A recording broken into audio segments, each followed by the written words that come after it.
Hey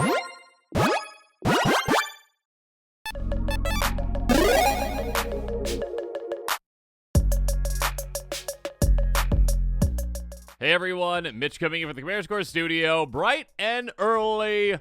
Welcome to the show. So the weekend is here, but spoiler season rolls on, and so do I, apparently. I just woke up, looked at my phone, and I was like, oh, okay, yep, I guess let's get a recording in, because there's some crazy things that happen overnight, and yeah, I've got my coffee in me now, so let's get to it. First up, really clever, really funny name, Boombox. This is really cool. Artifact for 2, because yeah, like Boombox, like playing music, but no, with Magic, apparently it's something that explodes.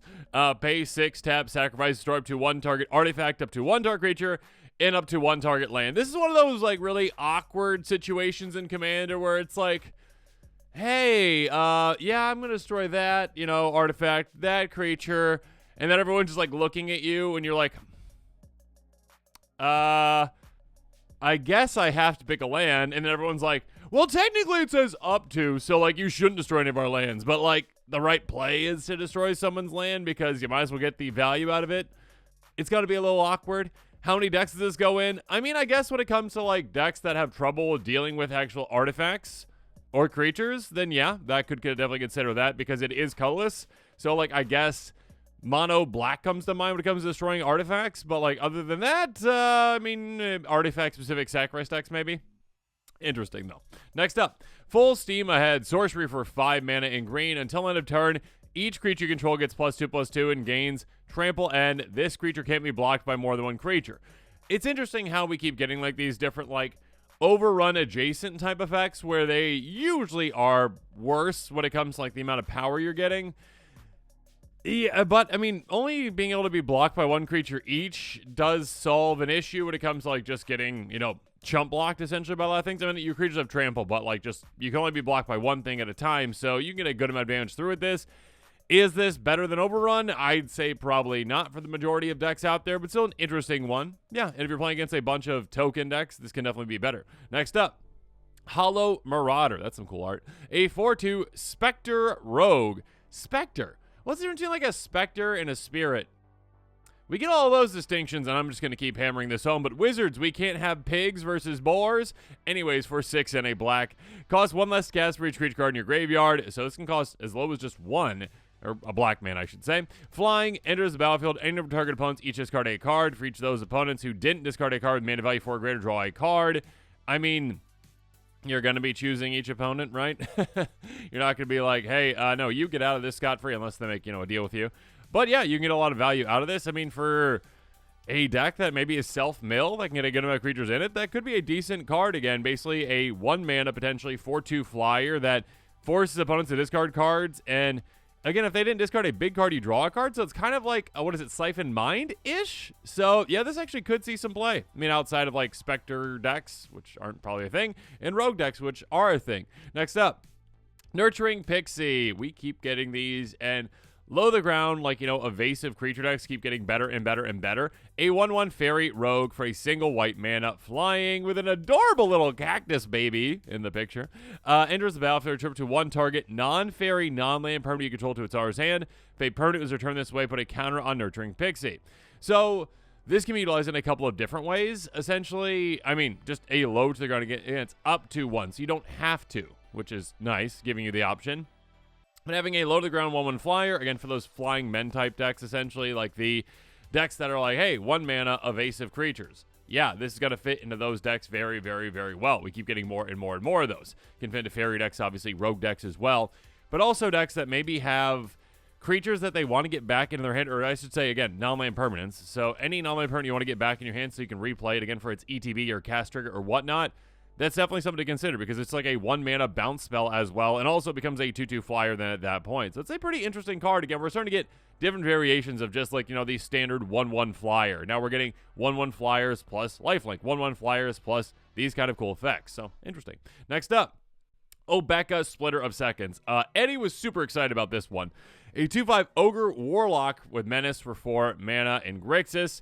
When it deals combination with a player, you get that many additional upkeep phases after this phase. Yeah, I mean, if I'm reading this correctly, crazy things ensue with upkeep triggers because you can just utilize a bunch of, I think that's why Eddie initially like built kind of the deck and the concept essentially. I think it was a while back actually, where it's like, hey, what many players out there, including myself and Commander, forget are upkeep triggers, missing a lot of just triggers in general, right? So just having an absurd amount of triggers, so it just becomes kind of obnoxious to have to deal with and like keep track of, can be fun and can be fun.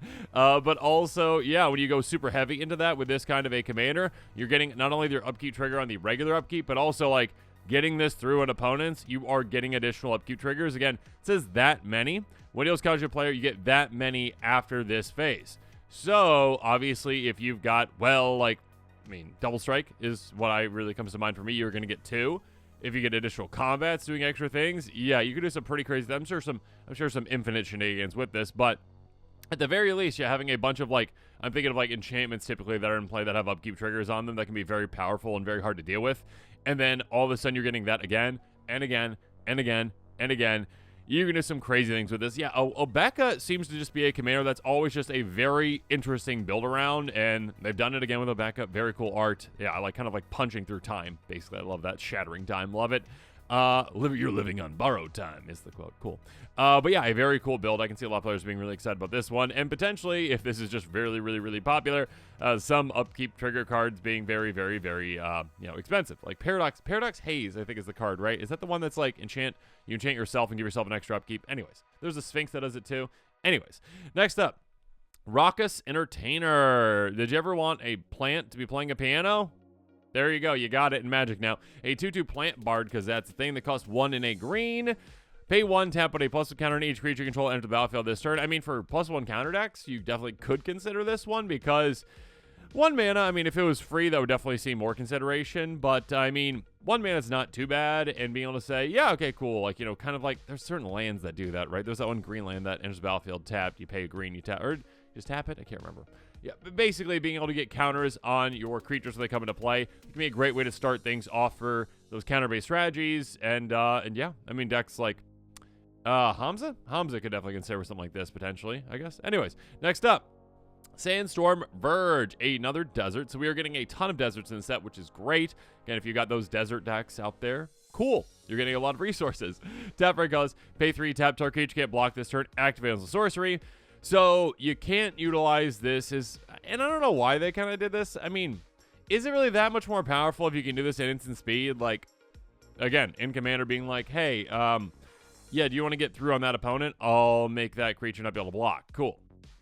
I mean, I guess it's still like not that big of a deal, but still, if you want to make it so that one creature can't block, it's kind of like I mean, it could basically be a Rogue's Passage if an opponent only has, like, 1 blocker in play, so keep that in mind. Or, again, if they only have 1 blocker that can block a creature that you have, like, if you got a flyer and they only have 1 flyer, cool, that creature can't block all of a sudden, now your flyers are unblockable. Yeah, I mean, it's probably more so just for desert decks out there. Next up, though, Shepherd of the Clouds. Speaking of flyers, a 4/3 Pegasus for 5 mana. Flying Vigilance. Enters the battlefield, return target permanent card, mana value 3 or less from your graveyard to the battlefield. From that card to the battlefield instead if you control a mount. To your hand, sorry. True to the battlefield if you control a mount. So, kind of like a Sun Titan-ish effect, essentially, but, again, limited to you have to have a mount to play to actually get that back on the battlefield. Getting it back to your hand is still nice. It gets a 4/3 Flying Vigilant for 5 mana. I mean, what kind of decks is this for? Maybe mount decks out there, but other than that, yeah, not sure if this really has a place. Next up, Stoic Sphinx, one that probably has a place in Eddie's Sphinx deck, which, again, I will keep warning players out there, blame Eddie in the comments below. If you play against Eddie and Eddie pulls out Unesh, run for the hills. Don't run for the hills, but everyone attack Eddie first, okay? Because it's a crazy good deck. You might be like, oh, Sphinxes, how good can it be? My goodness, broken things. A 5/3 Sphinx with flash and flying. Costs 2 blue, but again, in Eddie's Sphinx deck with Unesh, it costs just blue. Has hexproof as long as you haven't cast a spell this turn. So, this is an interesting card again, where, like, Wizards definitely heard feedback from many players out there, not me, because I love hexproof, that were like, we don't like hexproof because you can't interact with it, which is the point of hexproof. And I agree that it can definitely be annoying, but, like, I love my Glade Cover Scout Boggles deck back in the day, right? Come on! I was playing against decks that were, like, so much more expensive, and I was just like, Glade Cover Scout, turn 2, Ethereal Armor, then also another Ethereal Armor, and I take you out on turn 4. and you can't interact with it. Yeah, I can see why Hexproof can be annoying. Regardless, it is interesting. Again, these days they're like, okay, we've solved it with Ward, but they're also doing like other things like this, where it's like it has Hexproof as long as you haven't cast spells turn. So like the turn that you play it, you obviously have cast a spell, but you can just cast it like on the opponent's turn before yours. So it's like if they're tapped out, cool, I'll do that. But yes, on other turns, as long as you don't cast any spells, it's a 5/3 flyer with flash. That's pretty cool. Is this going to see play outside of like Flyers decks or like Sphinx decks? Probably not, but it's a pretty cool concept. Trash the Town, speaking of a cool concept. Instant for a single green mana, but it's got that plus sign, so it's a spree card. Pay 2 extra, put 2 counters on target creature. Again, with some of these effects, it's like, I know that it's very flexible, right? And that's why some things are overcosted, but like, I think 3 mana to put 2 counters on target creature is a bit excessive. It could just be 1 more mana, right? I'm pretty sure. Like, it'd just be 2 mana, put 2 counters on target creature. I don't think that's excessive. Pay another 1, target creature gains trample until end of turn. Pay another 1 until end of turn, target creature gains. Creature goes combination to a player, draw 2 cards. I mean, that's what makes this see play potentially, is that, hey, I can pay 2 mana to draw 2, essentially. And keep in mind, again, this is, in Commander, very, very, very, very, very useful with that part, because it is instant speed, meaning that, like, if my creature's already getting through, I can be like, oh, okay, cool. Before that combat damage is assigned, it already hasn't been, assigned a blocker, so it's getting through. Before that combat damage is assigned, yep, I'm just going to cast this for 2 mana. As long as that opponent doesn't get rid of my creature that's coming through, I'm drawing those 2 cards for this. And also, again, it doesn't say target creature you control, meaning that, hey, I can target my opponent's creature that is getting through on another opponent or on me or whatnot, and I get to draw 2. So there's plenty of instances where this is just like 2 mana, draw 2. So, yeah, I can definitely see this seeing play in green decks out there because of that. Given the counters, I mean, you can definitely see playing counters decks as well. Trample, that's nice to be able to maybe get that damage through, but yeah, it definitely has some potential. Finally, though, a card with a ton of potential that you need to be afraid of right now. When the first time I saw this, I was like, a cool, but like I was like, that reminds me of a coup, which is it a coup from Samurai Jack, right? A coup. I don't even want to try anymore. 5/5 Scorpion Dragon Rogue, because that's the thing. It's really funny when they have to like shrink the text that much. Open a portal to another dimension. Rawr! No, cool. Okay, anyways. MTG Goldfish, thank you for the translated version of this. Red, red. Black, black, red. 4 mana in total. Flying trample. Sacrifice 3 other creatures. You may put a creature card from the battlefield from your hand. If I could talk. I was thrown off by the Samurai Jack. I did that to myself. You may put a creature card on the battlefield from your hand. Activate only as a sorcerer, only once each turn. Kind of redundant. Not redundant, but like, I mean, couldn't they just say like only activate on your turn? Because like, if it's a sorcery, it's just on your turn, right? Once each turn. All right, anyways. Basically, sacrifice a couple of things, cheat things into play. And again, it says 3 other creatures, does not specify non-token. So that is very, very easy to meet. This is the kind of commander that can just win probably on turn, not win the game necessarily, I mean, maybe, but at least take an opponent out on turn 4 quite easily. All you need to do is get a couple creature fodder pieces out into play again. That could literally be, I don't know, like, even, what is it, like, there's that 3 mana, like, enters the battlefield, fabricate 2, like, whatever that one is, Weaponcraft Enthusiast, whatever that one is, just something as simple as that, be able to get that in play and be like, okay, cool, I got my 3 creatures. Next turn, get this out, sacrifice those. All of a sudden, Blightsteel Colossus is in play. And if earlier on you got something that give that haste, yeah, swing, take 1 player out that doesn't have any blockers. Or has 1 blocker that's a 1/1. But yes, this is absolutely crazy. Very, very, very, very powerful. There are ways to use and abuse that where you can use this more than once each turn, at least get the ability more than once each turn. Like, if you were to blink reset this, that would happen. That being said, like, Conjurer's Closet won't help you because, again, it's only at sorcery speed. So I guess that's why that's at sorcery speed maybe versus, like, on your turn, because you could just Conjurer's Closet at the end of the turn, and then still on your turn, after it's blinked, you can activate that again because it is seen as a different kind of permanent, essentially, at that point once it's blinked. So getting this additional times from blinking or feign death type effects that can bring it back. Yeah, I mean, this card is as metal as the art is, essentially. That's really cool art. And this is just like, I'm incredibly scary, and you should be afraid of me. And the second I hit the table again, I'm already a 5/5 Flampler for 4 mana, which is great. But of course, yeah, being able to just cheat things into play, like through the breach creatures into play, essentially, is crazy. And again, typically when you see like cheating things into play in red, it is that kind of like, it gets bounced back to my hand like Ilharg at the end of the turn, or like sacrifice at the end of the turn, or exile at the end of the turn. No, you just get this in play, staying in play. The cost is 3 creatures. That's nothing, really. Again, when it comes to like creature fodder that you can sacrifice and probably get back, or just a lot of creature tokens, again, like I talked about earlier, like Weaponcraft Enthusiast, there are certain things out there just like, oh yeah, you just get a bunch of creature tokens. Cool. Congratulations. Sacrifice those, get a giant thing into play. Yeah, turn 4, Blightsteel Colossus. Probably even earlier, potentially, with the right deck out there. You can do some crazy things with this. And I am waiting for the Aku, alternative art of this one, please. Someone out there. Very cool. But yes, this is a commander that I think is going to be pretty popular. Very, very effective. And I guess technically could be in a Dragon tribal deck out there. Or a Rogue tribal deck out there too. So keep that in mind. I don't think Scorpion tribal's a thing yet, but there you go. A very, very crazy cool commander. One that I think has a lot of potential. Now let's talk about some cards that work really well with it. Budget buys, price of your picks. If you're interested in this commander and the cards with it, make sure you check out that card list link in the description below. Thoughts said, let's jump into it. First up, even a simple card like Nested Shambler, well, can be a great budget buy for you. Again, less than $1. This card is only 10 cents. When it dies, create X, tap 1 on green, score creature tokens for X its power. You don't really care what kind of creature it makes. It does not matter that it squirrels. It doesn't matter that you're only making 1 most of the time because you're probably not increasing this thing's power. But hey, you're getting 2 creatures for the price of 1. That's pretty great when it comes to like an aristocrat style effect where you're like, hey, let me get this commander in play. I sacrifice this creature. Oh, cool. I get another creature to replace it. That means next time I can utilize it again, most likely, if I have enough creatures in play. Repeatable effects are great as well, though. Dread Horde Invasion. At the beginning of your upkeep, you lose 1 life and amass 1. Yeah, amassing 1 is a much lesser form of creature token generation, typically, because, again, you are going tall. Again, you get a counter on an army you control. If you don't have an army, you get a 0/0 army. So, essentially, you get the token if you don't have the token, but once you have the token, it just gets larger, it gets taller, which is less useful typically for the vast majority of decks out there versus going wide, which is much, much better. We'll talk about a card that this was based off of that is much better than this one, but it is not budget friendly. That being said, it pretty much serves the exact same function in this deck because if you get your commander out with this, you're just like, okay, I sacrifice these 3 creatures, including one of them being the zombie army. Next turn, I lose 1 life. Oh, no, 1 life. I'm playing commander. I've got 40. Now I'm down to 39. Oh, darn.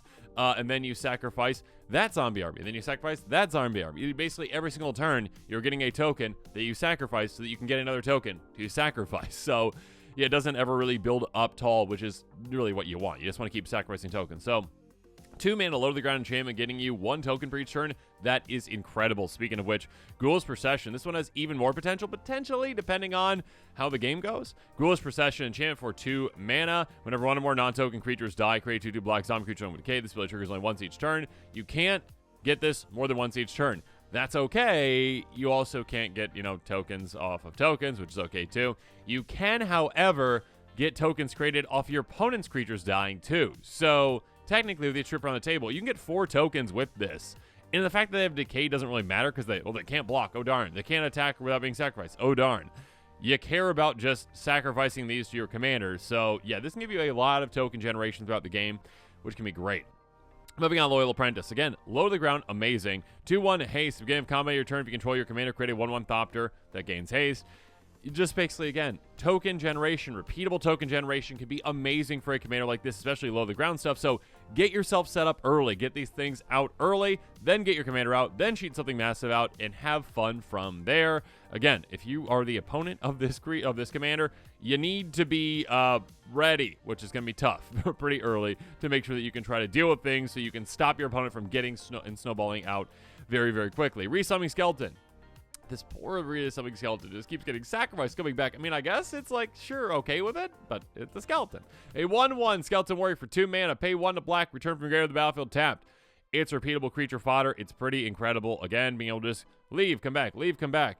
Keep in mind that with this kind of creature fodder, too, when you keep sacrificing it, you are getting those other benefits, again, like Ghoulish Procession. Like, oh, okay, cool, that's in play. I sacrifice a skeleton. Oh, I get a token to replace that skeleton, and also I can get the skeleton back. So it kind of counts in some ways as like 2 creatures or even more, potentially, depending on what other effects you have out there, because you can keep getting extra, you can use this fodder to get more fodder, if you know what I mean. Speaking of which, an Axe Hardened in the Forge, a star 3 demigod, power equal to devotion red. So this can actually hit pretty hard at a certain point, which is nice. Again, your commander has 2 red too. So at the very least with your commander play, say 4/3. not why you're using it. Whenever it or another non-token creature you control dies, create a 1/1 red satyr creature token with this creature can't block, but the creature had power 4 or greater, create 2 of those tokens instead. So this can give you a lot of creature fodder throughout the game. Again, the fact that they can't block does not matter. Who cares? You're utilizing them to sacrifice them so that you can actually get your commander's effect and say, let's cheat this much larger creature out into play. Next up, Lagomos Hand of Hatred, a 1/3 human shaman for 3 mana. At the beginning of combat your turn, you get a 2/1 elemental creature with trample and haste. Sacrifice begin next end step. So again, you're gonna be like, oh, okay, cool. Yeah, I get this token. Not attacking with it because I want it to survive combat. I mean, I guess if you have a wide open attack, sure, do that. Other than that, though, go to your second main phase. Before you have to sacrifice your end step, sacrifice it with your commander. It's a free token generation once it's in play to help you out with that. On top of that, tap search life for a card, put in your hand, then shuffle. Activate only 5 more creatures died this turn. On your turn, at the very least, if you're utilizing your commander every single turn, 3 are going to die. If you can get 2 more creatures to die, whether they're yours or your opponent's, congratulations, you get a repeatable tutor, which can be really, really amazing. On top of that, obviously, on your opponent's turns, you can actually only have 5 more creatures die. Yeah, it doesn't matter whose turn it is, right? So double checking on that. It doesn't matter whose turn it is. If it's your opponent's turn and their creatures die or whatever happens, cool. Utilize this, a great tutor. Next up, also 3 mana, Rising of the Day, an enchantment for 3 mana. Creatures you control have haste. You can pretty much stop right there, but even better, legend creatures you control at +1/0. So cool, you get extra power for your legends, including your commander, which is a 6/5 Flampler, which is lovely. But yeah, the important part here is that haste. Being able to say, oh, okay, cool. I get my commander out on turn 4. Oh, okay, cool. I sacrifice these, 3 tokens that I have or whatever I made early. Oh, okay, cool. I cheat out my Blightsteel Colossus again or whatever it is and swing with it right away. Again, in that Blightsteel Colossus kind of example, yeah, you can take opponents out on turn 4. Just right then and there. Very, very easily. Next up, Diabolic Tutor. Yeah, utilizing tutors can not only get the key pieces that you need, like those setup pieces, of course, like your token generators, like your haste enabler, but also, of course, just the big, meaty, heavy-hitting creatures that you're like, oh yeah, I tutor for the best creature in my deck, I cheated out with my commander, and this is magic. Good luck. Next up, Ogre Slumlord again. Taking advantage of creatures dying can be huge, especially when we have one that also takes advantage of our opponent's creatures dying and doesn't have a limitation. Whenever another non-token, I guess non-token's limitation, creature dies, you may create a 1/1 black rat creature token, rat control Death Touch. This, again, counts for any creatures dying. You are going to be just flush with creatures, essentially. You're going to have an absurd amount of creatures to sacrifice when this is in play because it counts not only your creatures, but your opponent's creatures as well. Open the Graves. Again, another way to replace your own creatures. Non-token creature control dies, create 2 black zombie creature token. This one does not have a limitation other than it's your own creatures. So again, if you've got, non-token creatures in play, like Resummoning Skeleton, etc., sacrifice those, they get replaced. So yeah, this can definitely be a great token generator for you. Overseer of the Dam. Now this one is interesting because it kind of fits 2 roles. First of all, it is a pretty big creature. Again, 7 mana, 5/5 flyer, ETB destroy target creature, which is lovely. So again, you cheat this into play with your commander and you say, cool, I take out that creature. On top of that, whenever a non-token creature the opponent controls dies, create tap 2 black zombie creature token. So now this is also a token generator for you. So it's like something you might want to cheat out with your commander first. So you're like, okay, cool. I cheat this out by sacrificing my 3 little tokens, whatever they are, bring this into play, take out an opponent's creature, get a token immediately, which is lovely. On top of that, if 2 more of your opponent's creatures die before your next turn, now you've got the creature fodder needed to do it again. Sacrifice, get something else out. A lot of value can be had. Speaking of value, Baleful Force, a 7/7 elemental for 8 mana. Beginning of each upkeep, not just your own, draw a card, lose 1 life. Oh, darn, I lost a life. Again, you're in Commander. You have 40 life. Plenty of life to give, right? And 1 life for 1 card is a deal I'll make any day of the week in Commander. And now with each trip around the table, you draw 4 cards. That's a lot more value to be had when it comes to cheating things into play. A lot more opportunities to say, oh, okay, cool, I drew into this amazing giant creature. Let's cheat that into play now as well. Next up, Pestilence Demon. A 7/6 demon with flying that costs 8 mana. Pay a single black, 1 damage each creature and each player. This is a great way to wipe the board, maybe even wipe out opponents. Be careful, obviously, because if you're counting on those low to the ground creature fodder pieces that you have, yeah, I mean, you want to make sure you keep some of those around. Again, this takes care of everyone's creatures, including your own. So this is one that you need to be careful with. But again, keep in mind there are definitely some big, heavy threats that can really finish out games like this. Artisan of Kozilek, a 10/9 Eldrazi that costs 9. Now there's kind of a non-bow with this, where when you cast it, you may return to our creature card from the battlefield. Oh darn, I don't get that. That's okay. I mean, you get it if you cast it, but again, with your commander cheating into play, you don't get that. It's fine. You still have a 10-9 that, oh, by the way, has Annihilator too. So, yeah, cheating this into play can be devastating, especially, again, if you can get it down early. Just picture getting this down, again, on turn 4 with your commander. Again, maybe having haste with this, too, and being like, oh, okay, cool. I swing at you, but I only have 3 lands in play. Don't care. Your lands are gone. You lose. That's mean! This commander is kind of mean in a way. Next up, Phyrexian Triniform, a 9/9 Phyrexian golem for 9 mana. When it dies, create 3 3/3s. You can also encore back out of your graveyard. You have these kind of creatures that don't necessarily, again, count on cast triggers, but ones that are like, hey, I'm in the battlefield now. Great. Oh, no, I died. Cool. You get 3 3/3s, which you can, of course, utilize as creature fodder if you want to. And if you encore back out, my goodness, you've got creature fodder for days with that as well, or just an army that you can utilize to take out your opponents. Moving on, though, and speaking of armies, Bitter Blossom. This is the card that I was referencing earlier when I was talking about Dreadhorde Invasion. Yeah, Bitter Blossom's a really good card and is never going to be budget-friendly for me. Again, price your picks above $1. Might be within your budget, though. Tribal Enchantment Fairy for 2 mana. At the beginning of your upkeep, you lose 1 life, create a 1/1 fairy with flying. Strictly better than Dreadhorde Invasion in the vast majority of decks, essentially. Unless you're, like, in Zombie Tribal, I guess. This is a really, really, really good card. That, again, goes wide versus tall, which is pretty much better in almost all circumstances. And yes, with this kind of a commander, it is guaranteed creature token production, not just like, oh no, okay, Dreadhorde Invasion was out a turn earlier, and I have a 2/2 versus a 1/1, and I'm sacrificing anyway, so I don't care how large it is.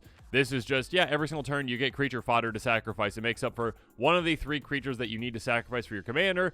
That is amazing. Speaking of amazing, Bloodghast. It can't block. Who cares? It has haste as long as the opponent's tear less life. Who cares in Commander? I mean, sometimes I guess that could really come in handy, but who cares? Landfall. Whenever a land is battlefield control, you may return it from your grave to the battlefield. Yes, I care about that. It's a 2 mana reassembling skeleton that comes back into play for free, essentially, as long as I have a land to play, or again, like Evolving Wilds, crack it, bring another creature and bring it back into play.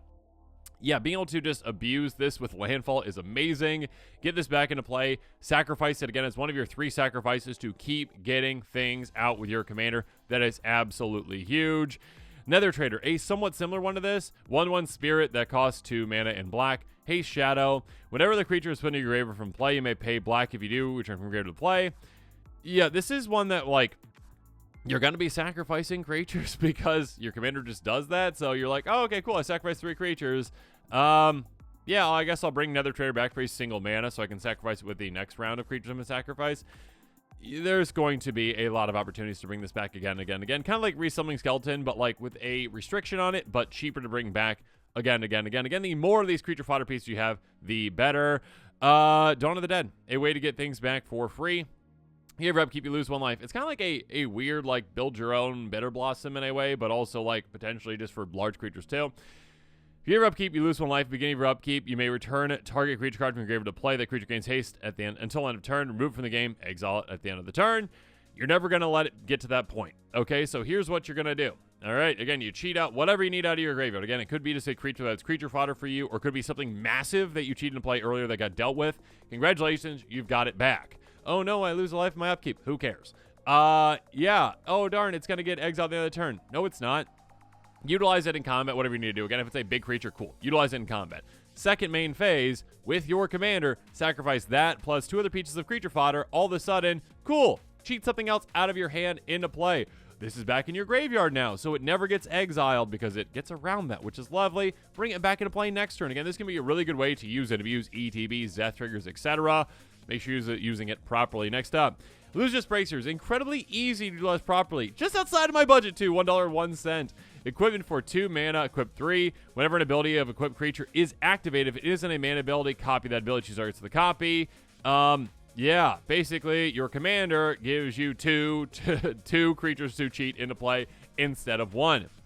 That's one way to essentially kind of not get around that restriction of activating once each turn, but like you get 2 instead of 1. So it's a huge way around that. And I believe, again, correct me in the console if I'm wrong on this, but like you only got to sacrifice the 3 creatures once because that's like the activation cost. So you are getting that ability for twice. You're getting 2 creatures in play for the price of just 3 creature sacrifice. So yeah, very, very, very good, doubling up the amount of creatures you can cheat in the play. Of course, at the higher budget as well, you've got cards like Archon of Cruelty, just some really heavy big hitters. We'll go through them pretty quickly. 6/6 Archon with flying, they cost 8. Enters the battlefield or attacks. Again, no cast trigger requirement. This one's like, enters the battlefield. If you cast it, keep that in mind. There's a decent amount of those that people are going to be like, oh, I'll put this in. Oh, I don't get that. Okay. Or attacks target opponent. Sacrifice a creature planeswalker. Discards a card, loses 3 life. You draw a card and gain 3 life. A lot of value to be had again on the ETB on an attack trigger. Lovely. Next up, Razgat the Foul-Blooded. 8/8 Flampling Demon for 8 mana. But again, with this commander, it's like free. Cheating to play. Pay 2 life, sacrifice a creature, search life for a card, put that card in your hand, then shuffle. Again, you're going to have a lot of things to sacrifice. Yeah, you're going to have a lot of different creature generating engines, creature fodder essentially, and you're like, hey, okay, I sacrificed 3 for my commander. I got an extra little one over here. Let's sacrifice that, utilize it with this, and tutor for whatever I need. Again, get the best creature out of your deck, put it in your hand, and all of a sudden, you're good to go. Next up, Void Winnower. An incredibly annoying card. It just really is. An 11/9 Eldrazi for 9 mana. Your opponents can't cast spells with even converted mana cost. Your opponents can't block creatures with even converted mana cost. People complain about Iona, or complain and then it got banned, and it's like, this is just as bad, okay? No, Iona's worse because you can target up the single player that's playing monocolor. Yeah. This is like, hey, do you just happen to have all even cards in your hand? You can't cast anything. Okay. Yeah, this is a crazy good card. 11/9 Eldrazi for 9 mana. Yeah, you're never going to pay that. You're just going to cheat and play. It's a giant creature. That also just shuts down a lot of things. And again, if your opponent's like removal is all even, they're not going to be able to deal with your things. And also not be able to block things is lovely too. Yeah, I understand that people are allowed to be upset about Iona. It's a, you know what, but Void Winter is still pretty awful too. And again, it's just, I always find it ironic when they're like, this is terrible, ban that. But no, that's fine. It's an Eldrazi. People like Eldrazi. Okay. Next up, Kozilek, Butcher of Truth. Again, when it comes to like cast triggers, kind of like we talked about earlier with like Artisan of Kozilek, ironically with Kozilek, sometimes it's like, yeah, okay, maybe I want to include this because like I lose out on the cast trigger for this. Other times you're like, I don't care. A 12/12 Eldrazi for 10 mana. When you cast it, draw 4 cards. Oh no, I don't get that, but it does have Annihilator for it. So being able to just annihilate people with this is pretty crazy. Again, here's the scenario, which is just game ending for players, where it's like, okay, cool, yeah, turn 4 comes around, got my commander in play, I've got my haste enabler in play, I've got 3 pieces of creature fodder, which definitely can happen. There are definitely plenty of opportunities to get that scenario to happen, and all of a sudden, oh, okay, cool, I sacrifice my 3 things, and I get my Kozilek into play, I swing with it right away, and the player that I'm swinging at has to sacrifice all their lands, and they basically lose the game right then and there. Yeah, that's a scenario that can happen. Another scenario, like I've already said, Blightsteel Colossus. Obviously, a crazy good thing to cheat into play. Trample, Infect, Indestructible. 11/11. 1 hit on an opponent, and they are gone. So yes, just do that, and then you win the game. They lose the game. It That Betrays, a salt-inducing card as well. 11/11 Eldrazi with Annihilator 2 that costs 12, but again, you're never going to pay that, most likely with this commander. Whenever opponent sacrifices a non-token permanent with that card on the battlefield under control. Yeah, that's brutal. Steal all other things. Like this is a more fair Turgid though, because Turgid is low to the ground in a commander. But yes, and also counts discarding. Goodness gracious. But yes, this is a crazy good card. Cheat and play early, attack with it, make players sacrifice things, all of a sudden steal those things, including their lands, and then you just win. But now as this episode is coming to a close, it's time for me to hear from you. So in the comments below, let me know what your thoughts are on these spoilers as well. And of course, let me know your thoughts on this commander. My goodness, this is a spicy commander.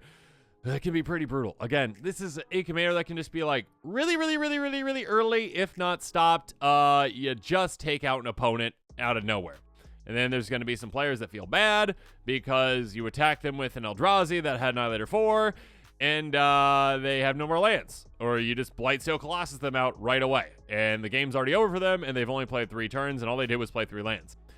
That definitely is this kind of a commander potentially. So, crazy things. Also, you could probably throw into a dragon deck or a scorpion deck if that's a thing. Anyways, really cool cards. Make sure you're staying tuned to this channel for even more exciting quick takes and spoilers. And of course, as always, thanks again and have a good one. This show and episodes like this one are possible thanks to viewers like you. If you're looking for an easy way to help support this show, make sure that you like, share, and subscribe. Also, hit that bell notification icon so you don't miss any new episodes. You can also go check out our playmats and other merchandise at thecommandersquarters.com. We also have a ton of brand new t-shirt designs in stock, so make sure you check out those as well. Another easy way to support this show is with our TCG Player affiliate links. So whether you're buying a deck or individual cards, you can use this general link right here or one in the description. And the final way that you can support this show is by supporting us directly by becoming a patron. There are many benefits to being a patron, and I truly couldn't do this without all of their support.